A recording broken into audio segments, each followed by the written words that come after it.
If you are married, there is something waiting at your bank that almost nobody warns you about, and it can strike on the worst day of your life. The day that one of you passes away, the bank can freeze your account, not for an hour, not for a day, but for months. And the husband or the wife left behind, the very person you spent a lifetime trying to protect, may not be able to reach a single dollar of your shared money at the exact moment they need it most. It sounds impossible. Yet it happens to ordinary, careful couples every single week, and almost none of them ever saw it coming. Here is the good news. By the end of this video, you will know the 4 simple moves that make sure this never happens to the person you love, and every one of them can be done in a single afternoon. But first, let me tell you how I learned that this can happen to almost anyone. Margaret had been married for 41 years. 3 days after her husband passed, she drove to the bank on a gray Tuesday morning to pay for the funeral out of their savings. The savings they had built together their whole lives. She had the death certificate in her purse. She had their account number. She had done nothing wrong. The teller was kind and lowered her voice, but the answer did not change. The account was frozen. Margaret could not touch a single dollar. Not for the funeral, not for the mortgage, not for the electric bill that was already past due. She stood there, 73 years old, holding the counter, locked out of her own family's money on the worst week of her life. What happened to Margaret is not rare, and it is not a mistake by the bank.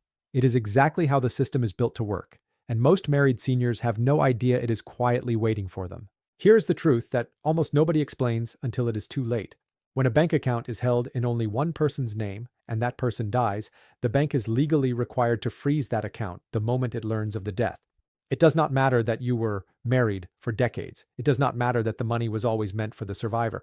Once the bank is notified, usually by the death certificate, its duty is no longer to the family. Its duty is to the estate, and the money is locked until the courts sort everything out through a process called probate.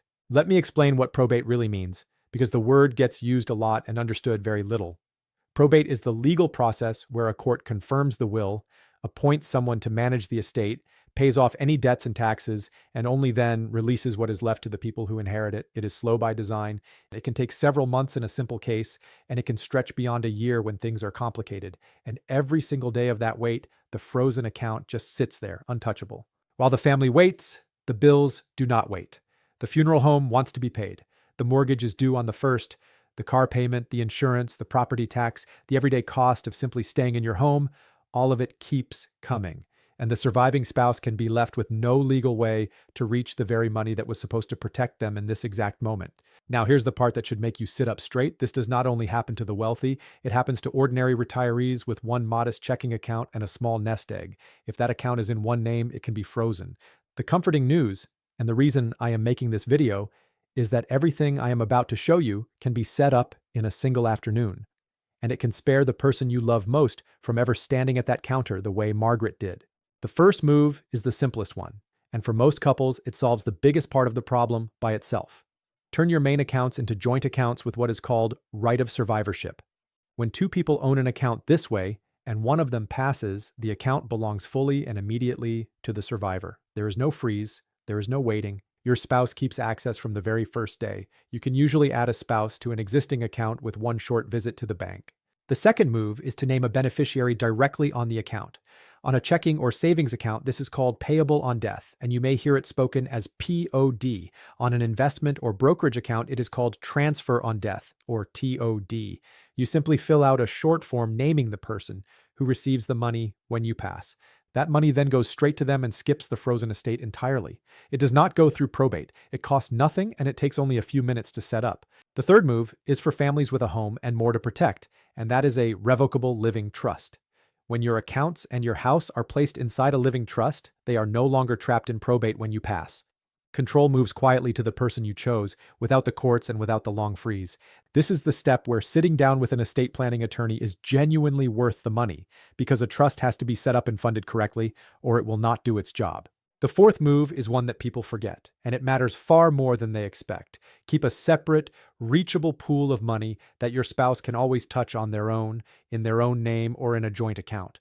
Even with everything else in place, having an emergency account with enough to cover a few months of bills means your loved one never has to borrow or beg or wait during the hardest weeks of their life.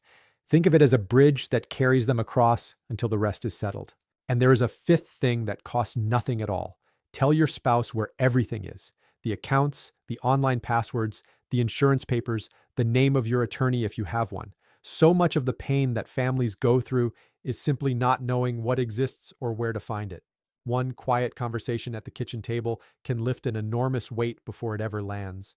Let me show you the other side of this because it is just as real.